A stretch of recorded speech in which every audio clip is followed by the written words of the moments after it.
Hi everyone, welcome back to my channel. I know it's been a while since I've done a video, but I just wanted to share I did yarn braids for the first time and it was a pretty exciting experience. So I just wanted to share a few do's and don'ts along the way that I learned as I was going through this, and hopefully they'll be able to help you.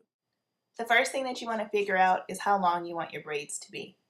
And in order to do that, you'll take your yarn and place it underneath the chair and then begin to wrap your yarn around the two legs of the chair. And this will give you a little bit past your shoulders length of hair or yarn. When you finish wrapping it around, what you'll do is you'll cut the yarn on the two ends of the legs of the chair, and then that will, or excuse me, the one end of the chair, and that will give you the length of the braid that you desire. The next thing you don't want to forget is to moisturize the yarn, actually. Yes, you want to moisturize your hair, but also the yarn. And so I laid my yarn after I cut it along a chair, and I used a plastic chair because I knew that once it got wet, I didn't want it to actually mess up any wooden furniture. And I sprayed my yarn down with Shea Moisture and also some castor oil and tea tree oil.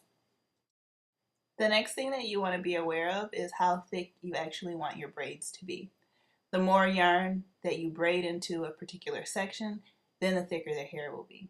For most of my hair, I use 3 pieces of yarn, and then for the front, I use 2 pieces of yarn so I can make smaller parts. So you just basically loop the yarn together. So I loop 2 pieces of string together, and you can see how they fit into one another.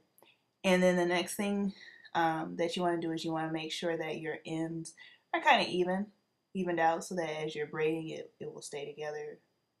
Then what you'll do is you'll kind of just loop the yarn around the section of your head or your hair, and then after that you will braid your hair like you would normally. So you'll braid 2 pieces of yarn and your 1 piece of hair. So those are your 3 pieces.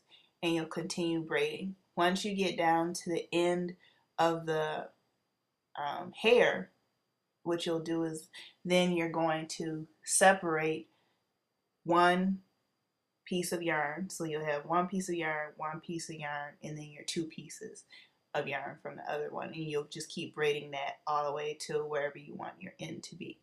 Once you get to the end, you can make a knot, and I actually made a double knot, and then that way I made sure that the yarn was secure before I lit it up.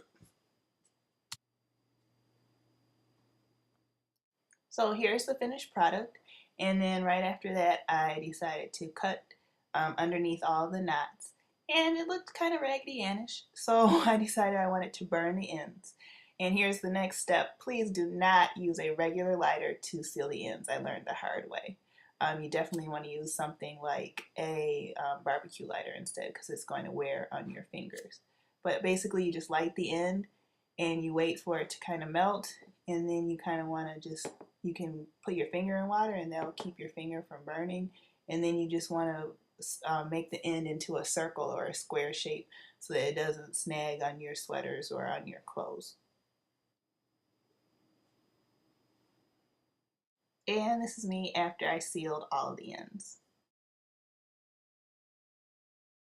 Okay, when I did my yarn braids, I used the Red Heart yarn, and a lot of people talked about that. So one of my do's is do use acrylic yarn. And one of the benefits to using yarn that's acrylic is that the color is not going to bleed out, and it'll be able to curl and kink or crimp or whatever you want it to do. So you can see with mine, I have kind of crimped mine, and the way that I was able to achieve that look was I braided the braids once I finished, and then I dipped them in hot water, and I actually left them like this for about 2 days, just let them dry. And so then today, this morning, I got up and I unbraided my yarn braids. As you can see, as I'm unbraiding them now, they're real crinkly. So that's how you can achieve that look. So now I like it like this because it makes it look more like locks, like that lock look. And you can, you still style them. However.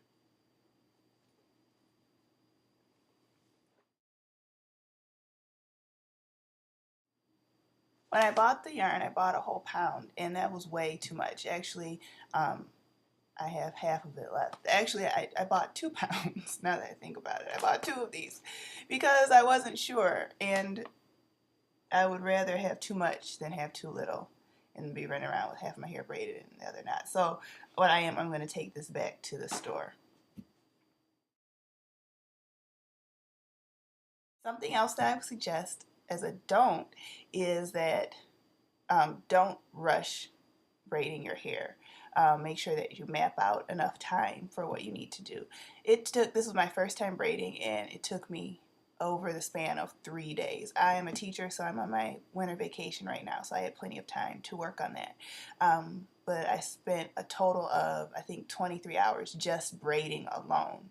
And then there's the process of prepping the yarn and all that, as well as sealing the ends. Then there's the time that it took me to braid and put these in hot water and then let that dry out.